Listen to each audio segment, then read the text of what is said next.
Yep, I am back. I told y'all I was trying to push through these stories to get y'all some stories in because February is about to be over with, and y'all didn't get all y'all Black History from me. So let me do what I gotta do.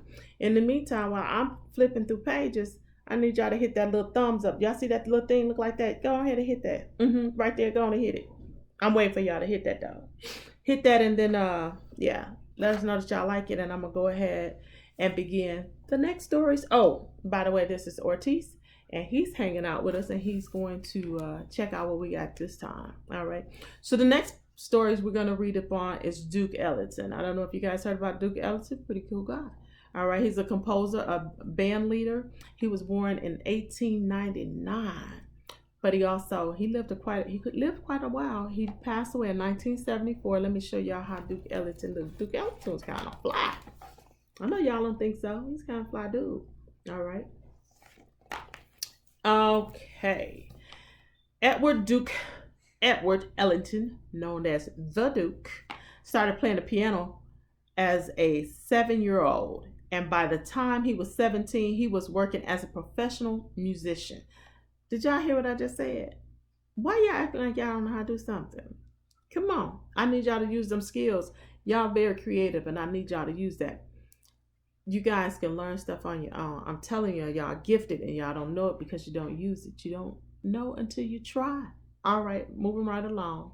He was working as a professional musician. A few years later, he moved to New York City and was soon a regular at famous Cotton Club in Harlem, launching a career as one of the greatest American musicians of all time. How about that? Just as the soul music and Motown provided the soundtrack for the 1960s civil rights movements, big band swing music furnished the score for the Harlem Renaissance of the 1920s. While many famous band leaders were playing then, including Count Basie and Benny Goodman, Ellington was the best.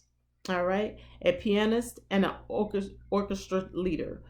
Music seemed to pour from Ellington. He wrote more than 1,000 tunes, many of which are considered classics, including Don't Get Around Much Anymore and Satin Down. His original song ranked among the first example of crossover pop.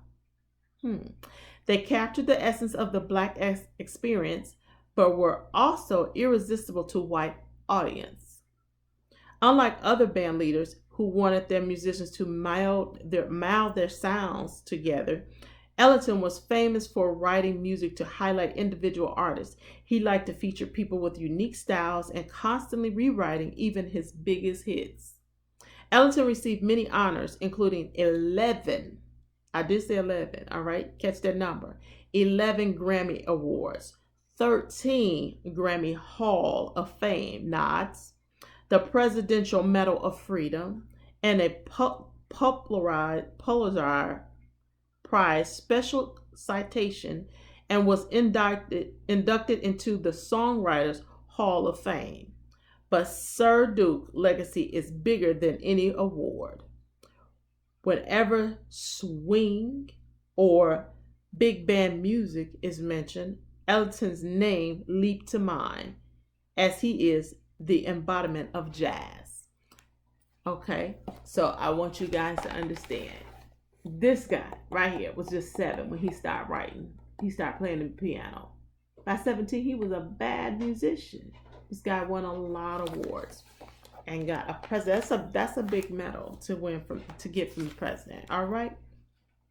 So next along, we're gonna go ahead and I'm going to read to you guys about Aretha Franklin. Some of you may have heard about Aretha Franklin. She's a singer and a songwriter. Aretha Franklin was born in 1942. She passed away in 2018. Okay, so for me, in this time of the year, the season, it was a few years back, just a few years back. Wasn't way back, but it was a few years back. Okay, in 1967, Aretha Franklin, the daughter of the popular Detroit Baptist minister C.L. Franklin, I knew of Franklin Church because they talked about it a lot. You heard about it a lot. They used to be on the radio. We used to hear him on the radio. He'd preach and all that stuff. So it was really good. I actually remember listening to that. Yeah, it seems like I'm about ancient old, but I'm not. Anywho, moving right along. Okay, scored a number of one hit with with her remake of Otis Redding's "Respect." The song became part of the soundtrack of the civil rights movement, as well as an anthem for the women's movement as women demand to be taken as seriously as men. But Franklin was bigger than one track. She had started out as a teenager singing gospel music. Soon she branched out and over the years moved easily from jazz to rhythm and blues to pop.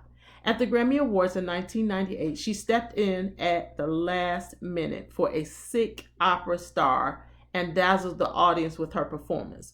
But Franklin always brought her roots in gospel to her songs, which is why she was nicknamed the Queen of Soul.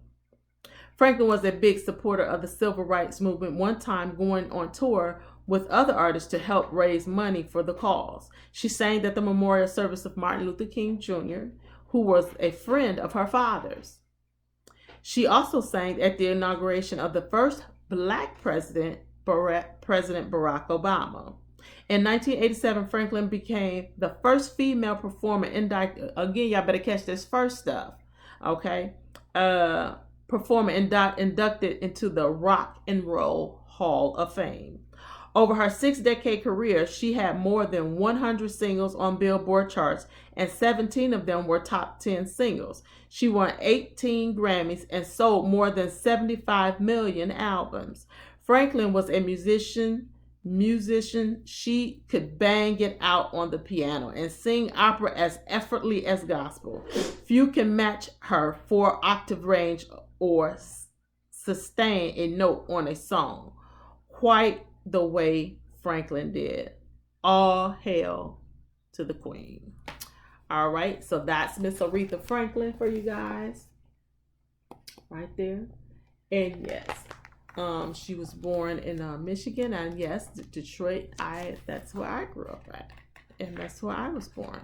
So our next, I think, you know what, y'all can't get no 3. Y'all was about to get it. Let me go back. Y'all finished? Nope. Y'all only get 2 stories to Duke Ellington is who y'all got. Y'all was really getting ready to get, and Aretha Franklin. Guess what? Y'all gonna have to catch the next video. Yep, that's right.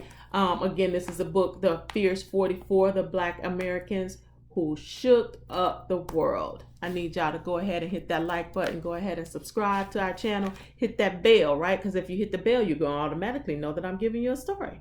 Until next time, I love you guys. Be blessed and check out this next video.